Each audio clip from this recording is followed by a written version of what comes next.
हर साल सावन के महीने में देश के कोने कोने से करोड़ों श्रद्धालु निकलते हैं कांवड़ लेकर के, और उनका उद्देश्य होता है हरिद्वार जाकर के गंगा जी में डुबकी लगाना, वहां से गंगा जल को भरना और वापस अपने घर के आसपास के किसी मंदिर में आकर के उस गंगा जल को शिव जी के ऊपर अर्पित करना।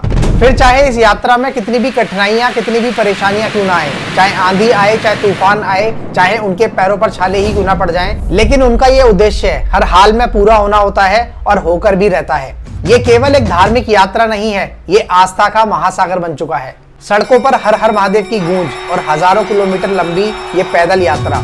पर सवाल यहाँ पर यह है कि आस्था की आड़ में हम प्रकृति का कोई अपमान तो नहीं कर रहे हैं। कांवड़ का इतिहास हजारों साल पुराना है। ऐसी मान्यता भी है कि रावण से लेकर राम ने भगवान शिव को जल चढ़ाया था। श्रद्धालु भी जल लाते हैं पैदल, नंगे पांव, तपती सड़कों पर चलकर, और उनका उद्देश्य होता है शिवलिंग पर जाकर के उस जल को अर्पित करना।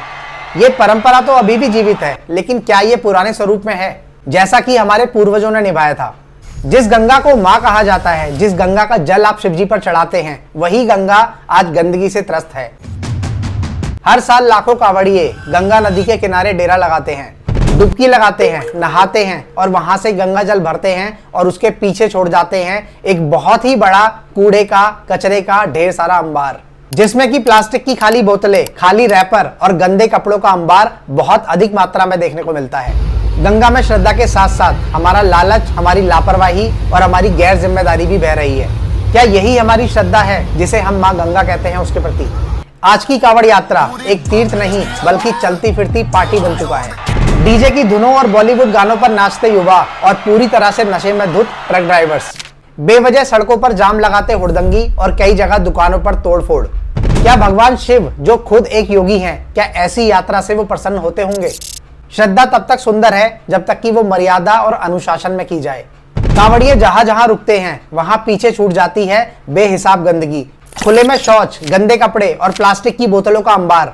नगर पालिकाओं की पूरी मेहनत सिर्फ एक हफ्ते के अंदर ध्वस्त हो जाती है। नदियां, नाले और गलियां सभी इस यात्रा के बाद पूरी तरह से बीमार दिखने लगते हैं और वही कूड़ा फिर से बहकर के गंगा में मिल जाता है जिसे हम मां कहते हैं। यानी कि शिवजी को चढ़ाने के लिए जो जल हमने भरा था वो एक दिन हमारी ही गलती की वजह से पूरी तरह से अशुद्ध और प्रदूषित हो जाएगा। ये सिर्फ गंगा की बात नहीं है, कांवड़ यात्रा का असर हर इंसान की पर्सनल लाइफ पर भी पड़ रहा है। सड़कों पर जाम में फंसी एम्बुलेंस जो कि टाइम पर हॉस्पिटल नहीं पहुंच पाती, लोगों के ऑफिस रूटीन में आने और जाने में रोजाना देरी, बढ़ती गर्मी में ट्रैफिक में फंसी बसें, उसके अलावा ध्वनि प्रदूषण, वायु प्रदूषण और प्लास्टिक प्रदूषण। श्रद्धा अगर दूसरों को कष्ट दे रही है तो वो पुण्य नहीं, एक पाखंड बन जाती है। लेकिन हर अंधेरे का अंत नहीं होता। अगर श्रद्धा से नुकसान हो रहा है तो जिम्मेदार श्रद्धा से समाधान भी निकाले जा सकते हैं। अगर हर कांवड़िया एक इको फ्रेंडली कांवड़ लेकर के चले, अगर हर भक्त अपने पीछे गंदगी ना छोड़े और अगर हर यात्रा से पहले प्रशिक्षण और जागरूकता भी दी जाए, तब यह यात्रा आस्था के साथ साथ पर्यावरण की सेवा भी बन सकती है। क्योंकि श्रद्धा में जब समझदारी जुड़ती है तभी भक्ति सच्ची होती है। भगवान शिव प्रकृति के देवता हैं जो कि गंगा को अपनी जटाओं में समेटते हैं। उनकी सच्ची भक्ति प्रकृति की रक्षा में है, ना कि उसके विनाश में।